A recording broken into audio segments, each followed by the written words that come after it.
The transatlantic slave trade is known as the largest forced oceanic migration in human history.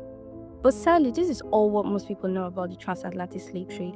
But what if I told you that behind this dark legacy lies a more chilling and gruesome experience known as the Middle Passage? Now, the Middle Passage was a voyage from Africa across the Atlantic Ocean to the Americas. This simply means the transportation of slaves across the Atlantic Ocean to the Americas or to Europe. As simple as this may sound, it was one of the most traumatizing experiences for any slave. But before I go further into the passage, let me give you a background story of how this whole mess started in the first place. A lot of people don't know this, but prior to the arrival of the Europeans in Africa, slave trade had already existed, but it was mainly between the Arabs and the Africans. But with the discovery of the Americas in the 15th century, Europeans came to Africa to establish commercial ties with African leaders in order to get slaves to work in their plantations in the Americas. Mind you, before they tried to gain the consent of African kings and leaders, they already tried to raid towns and capture slaves and take them for slave trade, but they could not continue with this pattern because it was too demanding for them. Therefore, they resulted into having agreements with chiefs and kings. They came and they were like, I have gold, I have gem, I have refined metals, I have spoon, I have mirror. Give me this amount of slaves and I'll give you my gun. And this, my friends, was how slave trade was established, nothing more, nothing less. It was basically commercial activities between African leaders or African slavers and European slavers. This was how slave trade came to be, and this lasted for 400 years. During this period, 12 to 15 million Africans 12 to 15 million Africans were enslaved during these 400 years. If you don't know about slave ships, here's a more elementary breakdown. There were large cargo ships specifically built or converted for transporting slaves during the 17th to 19th century. These were known as the Guinea men because they involved trafficking of slaves at the coast of Guinea. The desperation to acquire slaves intensified, and not just African kings and leaders were involved in selling of slaves. Some indigenes captured non-indigenes of their town or their kingdom and would sell them to European enslavers. They were usually knocked unconscious, put in cuffs, and dragged to the coast and boarded into the slave ship to prevent them from escaping.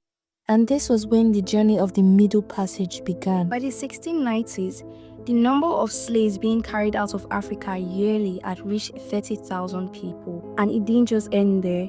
A century after this, it had reached 85,000 slaves being taken out of Africa yearly. Imagine 85,000 people being forcefully carried away from their families, their towns, their kingdom, everything they know, and transported across the other side of the world to be enslaved in the most brutal condition. It's unimaginable, honestly. And as crazy as this sounds, every single slave had to go through the most dehumanizing voyage in human history. From my research and study, the Middle Passage was so terrifying and horrific that when a movie made a scene about it, people could barely watch it because of how gruesome it was. But mind you, the filmmakers were only trying to depict what exactly had happened on those slave ships. So let's just get right into it already. Middle Passage at the very least was torture in every sense of the word, and captives were usually in terrible health conditions. When slaves were taken aboard, they were stripped naked and thoroughly examined from head to toe by captains or surgeons. This was mainly to make sure that these slaves were in good health to be sold or auctioned in America. And as terrible as this may sound, children were also trafficked along. Children. So when they boarded into the ships, men were usually kept below deck in metal irons to restrict them from moving or trying to escape. The women, although, were allowed limited freedom and were kept in separate compartments or sometimes above deck, which usually exposed them to sexual harassment and abuse from crew members. The arrangement of slaves below deck was so terrible that they could barely turn or move. Some people even died in that position out of suffocation. Slave ships were usually so cramped up and tight that they could carry up to 600 slaves at a go. Crew members usually varied around 30 to 100, and the journey across the Atlantic from Africa usually lasted for about 3 to 4 months. The air below deck was so far from lack of air and sanitation that it became suffocating for slaves. This was basically one of the leading causes of disease outbreak on the ship. Diseases like dysentery, fever, smallpox, and all the rest were usually frequent, and captives were made to endure all this below deck in a cramped up space. On very few occasions, they will bring out slaves from below deck to the deck of the ship and they were forced to exercise. But on bad weathers, they were usually forced to stay below deck. A fume and the lack of ventilation usually increase the risk of them contracting diseases from one another. Whenever they find out that one person is sick, they throw that person overboard. Like the death of slaves during the passage was so many that sharks would follow their ships waiting for the next person to be thrown overboard. It's safe to call this slave ship a floating prison because sometimes slaves will literally commit suicide by jumping off the ship. Imagine choosing death over an agonizing life of captivity. Some even refuse to eat as a way of dying from starvation. So in general, a combination of diseases, suicide, rebelliousness, starvation on ships led to 1 out of 5 slaves dying during the slave trade period. By the end of the 19th century, it had been recorded that 13% of slaves from Africa had died during the Middle Passage. And if our calculations are correct, this is approximately 1.5 million souls dying on the voyage to the Americas.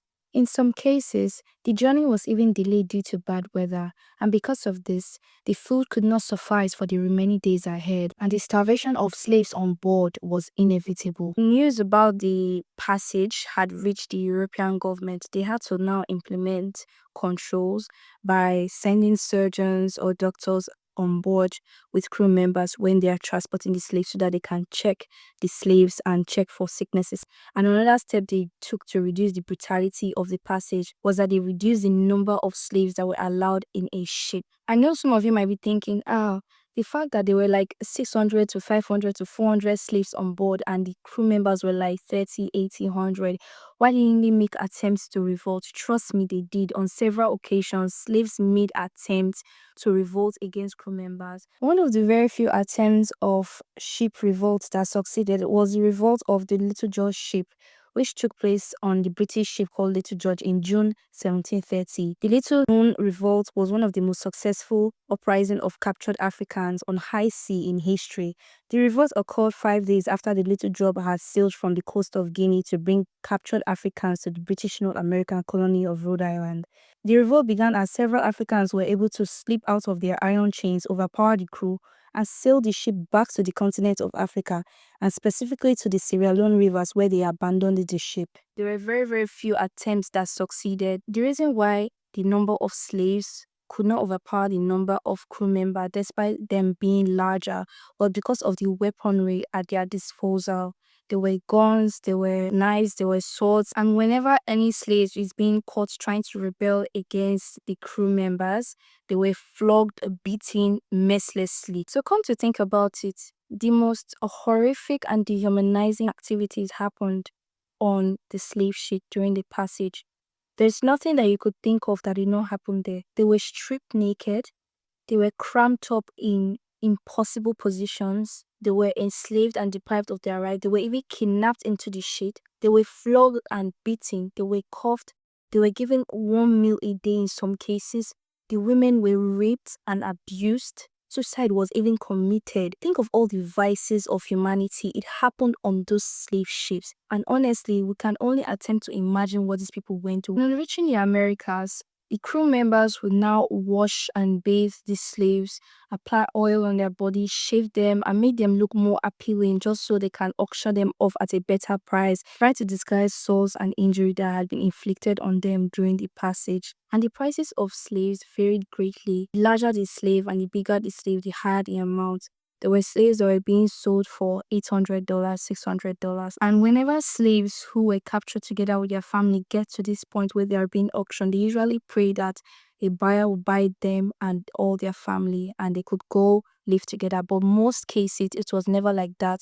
At that point of auctioning slaves, buyers will buy a father, another buyer will buy the mother, another buyer will buy the child, and this was how families and clans and generations were scattered. Basically, the treatment white people gave African slaves stemmed from hatred, racism, and the fact that they saw us as mere commodities. They did not deem us relevant enough to give us basic human treatment. They treated us worse than animals during this whole process. Sadly, the passage is a fragment of the triangular trade. The triangular trade is the whole slave trade and everything it encompasses, and I'll be talking about that on my next video. So make sure you hit the subscribe button and turn on the notification bell, and I'll see you on my next video. Bye.